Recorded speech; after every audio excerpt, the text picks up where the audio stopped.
again, just right-leaning enough that it probably appeals to a hell of a lot of people throughout the country, but not so right. For instance, when he was described, I think, as either a conservative or a new right-wing or something along those lines by Russell Brand, the one thing in the description from Russell Brand's book that he pushed back against was, he goes, oh, I don't know if I'd say I'm right-leaning or whatever. Right, it yeah, was. It was like libertarian, like yes. The libertarian he was okay with. Yeah, it was that's right. the right-leaning. And I think that's probably true of Joe Rogan. That's another thing. He's kind of hard to pin down. Right. I think he's truly liberal enough and concerned enough about liberal issues that liberals can go, I think he's on my team, and libertarian enough that libertarians can go, I think he's on my team. It's the Colbert and effect. Conservative enough that conservatives go, I think he's on my team. Right. That helps, man. I mean, Yeah, when 100%. when you're bisexual, you're fucking everybody. Everybody's possibly on your list. Yeah. He's kind of philosophically and politically trisexual. I like to think that the world is his sexual oyster, you know? Absolutely. He's like the Dan Savage of politics and philosophy and science. The last thing I want to say about the Joe Rogan Yes. Experience is that it has the worst art in the history I haven't. of I'm not podcasts. familiar. I'm going to Show pass us. my phone around. Let me see if I can pull this up full screen. I guess I can't. You have to look at the little thumbnail. And what it is that I don't know if I'll be able to put this up. It's his face in Yes. like a sepia tone. Yes, And it it's is. so and he's doing close. a maniacal grin. It looks right? like he is his like the Jack Nicholson has pushed his face through. Joe Rogan has pushed his face through the door, and Yeah, he's like so the close here's Johnny and up in face. your face, Yeah. and it's just distorted and disgusting. I don't know if you saw the. Yeah, I saw it on the website. And what did you think? And is it like a tribal tattoo on his forehead? I or? don't know. I think it's supposed to. I mean, honestly, I think that also plays into the like, I'm crazy, bro. Like, I'm going for it 100%. It's the visual facial equivalent of, like, I'm super pumped, bro. That's what you're getting Yeah, from that. I'm gonna ride motocross. I'm gonna drink Monsters. We're gonna open up a 30-pack of Natty Ice after we're Yeah. done and fucking kill it, bro. Yeah, that is what that is. And again, I think You know that's who said a lot that of to people. me yesterday? Doug. The Dalai Lama. Oh, Doug. Yeah, that's what I Doug meant. did. It is the visual representation of beast mode. Oh fuck! I hate beast mode. I know, but that's exactly So my stupid. point. It's exactly right. Yeah, it's exactly right. Yeah. So, guys, that's Joe Rogan. I mean, there's a lot to like. There's a few things that might rub you the wrong way, and it is interesting that even though, like Doug, you had pretty much nothing but positive things to say, it wasn't a hook for you either. And maybe because it requires that type of very conscious commitment to listening to it, and you're like, hey, that's not what podcasts are for me. I want to I'd say. introduce. Yes. Yeah. If you were going to rate this on iTunes from 1 to 5 stars, and would you give a little comment in the section? Let's hear it. What would I give it? I guess I would give it a 3. 3 stars. 3 stars. And then what would Although, be your one sentence as comment? you all know, the golden rule is if you're going to take the time to give any stars, just give 5 because that's the way it goes, right? I mean, Only that's for what our we podcast. certainly Oh, that's our say. podcast. By the Just way, our podcast. Folks, rate and review if you're enjoying the show. Please rate and Yeah, review I don't on know. It's iTunes. tough because it wasn't. Doug, when I'm asking people to rate and review, don't Please stop on don't it. jump on him when he's asking you to rate and Jesus, review. Doug. Sorry, go ahead, ask. I'm trying to finally get us a sponsor. Are you John, done what would asking? you? Yeah, no, I'm done asking. John, what would you rate? And I mean, review? I don't want to be pandering, Doug. I mean, one gentle ask. That's a good question. I'm so not a after I'm not just either. How asking or fucking listening, dare you? I'm not a You know, I'm going to take that back. I have a. It's not really a niche show, but it's a show with very few. It's niche in its tiny, tiny listenership, Right. and I really do enjoy it. I absolutely look forward to it every week. I appreciate the hell out of the guys who make it because they're my two buddies that every Wednesday I'm appreciative of that new episode coming up, and maybe among the first literally 10 or 15 people to rate and review it.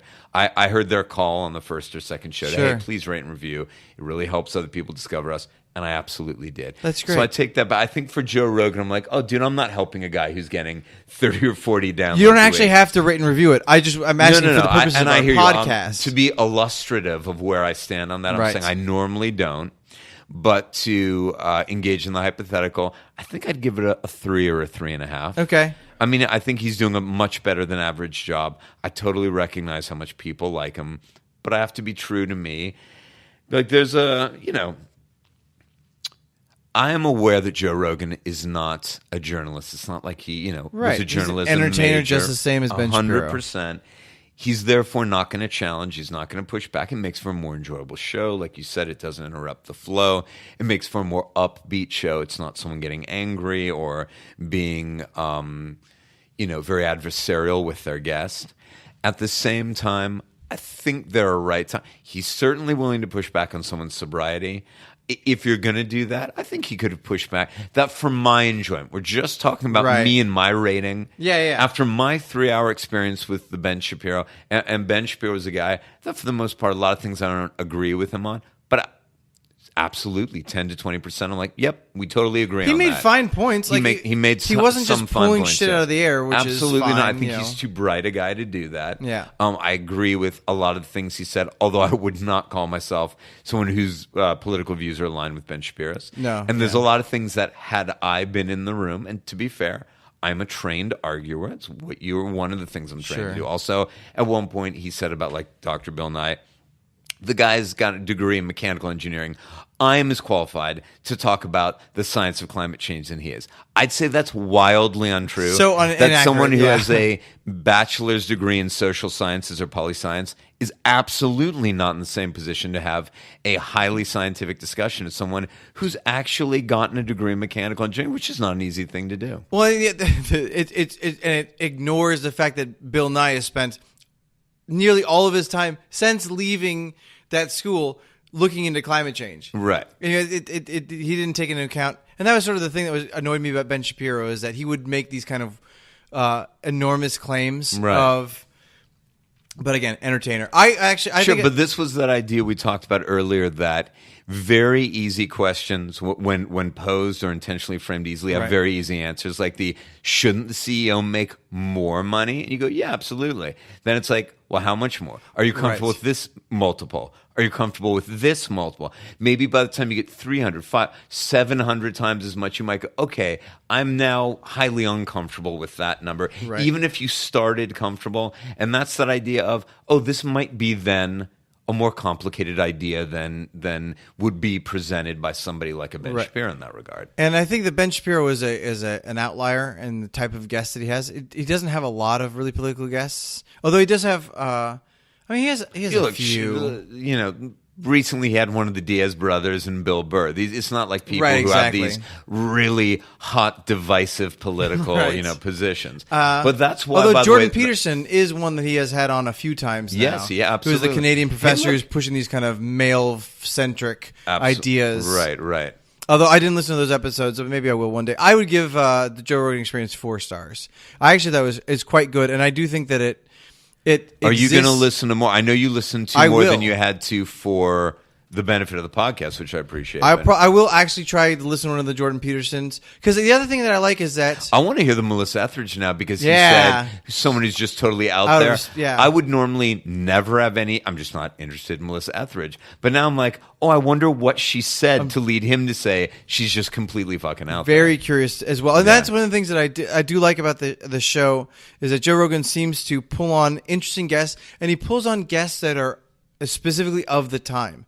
And like, what I like is that if you listen to a Kevin and Bean, or if you listen to a Howard Stern, if you listen to any of those drive time radios hosts, they're bringing on guests who have something to promote. And the fact that he actively tried to shut down Russell Brand, it made it seem like he didn't have on Russell Brand to promote his book. He had on Russell Brand because he wanted to talk to Russell Brand, and Russell Brand also happened to be wanting to promote a book. Absolutely. And that's what I liked, is that this seems like the conversation is purely for the conversation, and not like a Howard Stern or a Kevin and Bean who are bringing on somebody because they have something to promote. And so they're going to ask them some questions, but eventually they're going to bring it around to sell a product. And even like a Terry Gross for NPR, usually the guest they have is somebody who's doing some sort of promotional tour. And Joe Rogan didn't jump into that, like, let's talk about the thing you're promoting. He didn't give a shit about any of that stuff. And I really like that. That's my take on the Joe Rogan Experience. Absolutely. And I mean, there you go. We get 3 people, 3 different opinions on, although they're not vastly different. I mean, I think we all agreed that, yeah, it was a good show. We see, I've got a much better image, by the way. Oh, the Joe Rogan Experience of logo. the Joe Rogan Experience logo. There appears to be, and you know what? I still can't tell. What is this thing to the left of his face? There's a third eye that he has in his forehead. No, that's the third eye. Now that makes sense, because he is so much about enlightenment. So that makes sense. What is it just a microphone It's a on a boom? microphone. Well, there you go. It's a sepia-toned Joe Rogan maniacally smiling with a somewhat stylized third eye and a microphone. I mean, it's kind of truth in advertising. What's in the can is what's on the label, What he looks like is the logo art that you'd buy for any Sega Genesis game. Because, I don't know if you guys remember buying Sega Genesis games, but they really pushed how crazy all of the games were on the Sega platforms. Okay. And so, when you're a kid, you're 12 years old or 10 years old. You mean, along. was this like an extreme thing? Exactly. Everything was extreme? Okay. And it's like, oh, look how fucking extreme this game is. It's got crazy box art or some maniacal guy staring at you. Twisted Metal or something like that. Yeah, Right. those games are so fun. Anyway, respect the wrap up. Let's move on from Joe Rogan Experience. Absolutely. Well, guys, this week, because the Joe Rogan Experience is so goddamn long, our show was also very, very long. And just a couple weeks ago, as we said goodbye to 2018 and hello to 2019, we did a show that was nothing but playing games. So we're going to let you all off the hook this week. And I know there's a lot of tears out there. There's a lot of moaning. There's probably a lot of gnashing of teeth and pulling of hair. But we actually don't have a game this week, so we've already taken an hour and 25 minutes of your time. Do I have an amazing game? Oh, you bet your ass I do. No, I'm just kidding. I don't actually have a game this week. Brandon, just any weird questions you'd like to throw at Doug? Well, actually, Wow. I don't have any weird questions to throw at Doug. Yeah. But I do like the idea that John has spent literally 5 minutes talking about how long this episode went and how bad he feels about how long it goes. I mean, No, would no you one say can talk- do you think literally 5 minutes no is one correct can there? talk like John, and I am Sure. impressed. Okay. You know what you should do? You should go on the Joe Rogan show. It would be a 10-hour Oh my god, episode. I would love to. It'd I be would love incredible. to. I wonder what. Let's Here's make my that question happen. to you. What would Okay. you cover? That was my question. If I was on the Joe Rogan show, obviously, since no one knows who the fuck I am, it wouldn't just be my celebrity power. think- What would be the topic? Well, I think it probably have to be something due to the law, since Wouldn't your have to be. expertise. What I'm saying is Yeah. that the expertise that you have that Joe Rogan might want to tap into. Okay. I mean, you were one of the only people who wrote a legal review about climate change bill, whatever, which one it was. SB 375. Yeah. Yes. Mm-hmm. Or the fact that you have a patent attorney's license, which is a pretty rare. A member of the thing to patent have. bar. Yeah, whatever. You don't is. have to get the terms right. It doesn't matter. it- I mean, you're right. I was thinking about maybe celebrity lawsuits, like this week to Oh, anchor us sure. in time. We have the whole Fortnite lawsuit Right. that our listeners may or may Yes. not know about. Carlton's dance from the Fresh Prince From the is Fresh in Prince, the game. right? A depiction of it is in the game, and it's got these really thorny issues of: is it protected? If so, what's it protected under? Is it really so closely associated with him? Is it something that's protectable at all? Is it being used in a way that isn't satire or parody? Is it just like pure trademark? So that could be something interesting. so. What would Doug- if you were on the show, what do you think Joe Rogan would talk to you? What would you like Joe Rogan to talk to you about? Realistically, what might you cover? Are you a man who believes you have expertise in something? No, not really. Okay. I mean, I think he and I could probably discuss family and, marriage and Right. that type of stuff. I think it would be interesting to talk to him about the whole Fear Factor experience, Okay. because I was a big fan of that show and I loved it. And I thought, just what people were willing to do for that, that small bit of fame, a very small bit a little of money. bite at that fame Yeah. apple. I think that's a very interesting topic. Can I that he direct has. you somewhere then? I think you're really going to enjoy the stories he tells. The WTF with Mark Maron, where he talks to Joe Rogan, and they talk in detail about it and really about what was going on in Joe Rogan's life at the time, how out of his mind high he would go into every episode. I got to tell you, I'm not at all surprised to hear that, just because every episode I would think he is the most unengaged Yeah. host ever, or he would just kind of laugh maniacally. Right. And by the when way, somebody's he eating said it's something because disgusting. he didn't care anymore. He went, if I have to still do what I now deem to be nonsense, a waste of my time, I'm going to be high as fuck every time I go on. I don't believe I'm particularly misquoting him here, even though it's been like 5 years since I've listened to that episode.